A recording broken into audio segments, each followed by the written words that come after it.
Magandang umaga po mga kabakal. Gagawa po ako ng steel bed na single size. So ito po una kong gagawin. Ito unang gagawin ko yung sa bed muna. Dati nauna ko yung mga headboard at saka footboard. Pero ngayon yung higaan muna ang unahin ko kasi yung may-ari wala pang sukat para sa headboard foam nila. So yan, gamit ko sa gilid mga kabakal, 1x3 by 1.5 yan. So nilagyan ko ng 1x1, dinikit ko para may patong ko ang mga pinutol kong na 36 inches kasi yung single size 36 by 75. So ganyan po ang gagawin ko muna. Kaya align ko, tatakingan ko muna ng temporary para hindi po gagalaw. So yung 1x1 po mga kabakal, 1.5 din po yan. Puro po yan mga kapal. So gamit ko welding helmet dyan, powerhouse, automatic, darkening helmet. Yan, i-squala po natin yan para po talaga, hindi tabingi yung natin, bed. Matapos nating pang-tacking yung nilagay ako dyan sa ibabaw na na 3/4 by 3/4. Tatanggalin pa natin yan. Temporary lang yan.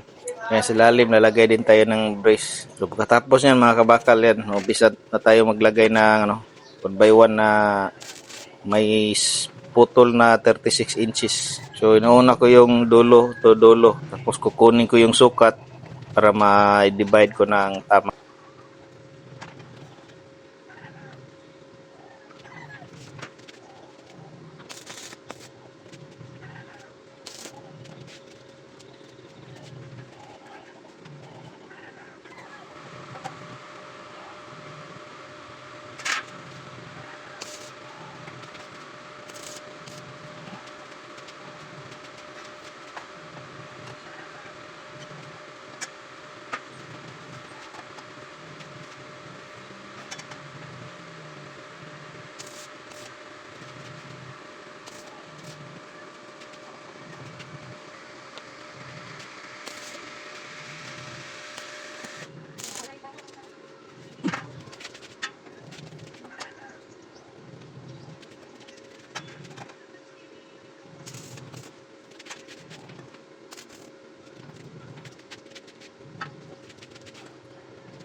So ganyan, tacking na po muna lahat yan mga kabakal. Saka na po ako magpo-full wheel pag nabuo po yan.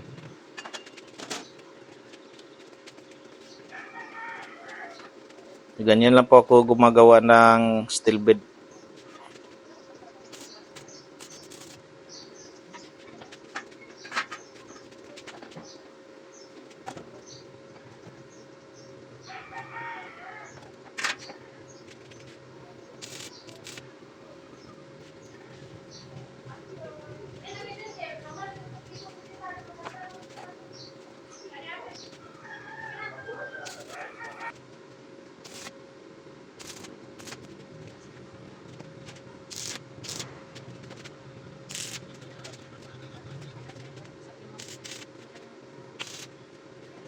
Ganyan po ako gumawa ng steel bed mga kabakal. Sa susunod po, yung headboard at saka footboard naman po mga kabakal, papakita ko po sa inyo. So sa video ito lang po muna mapakita ko sa inyo.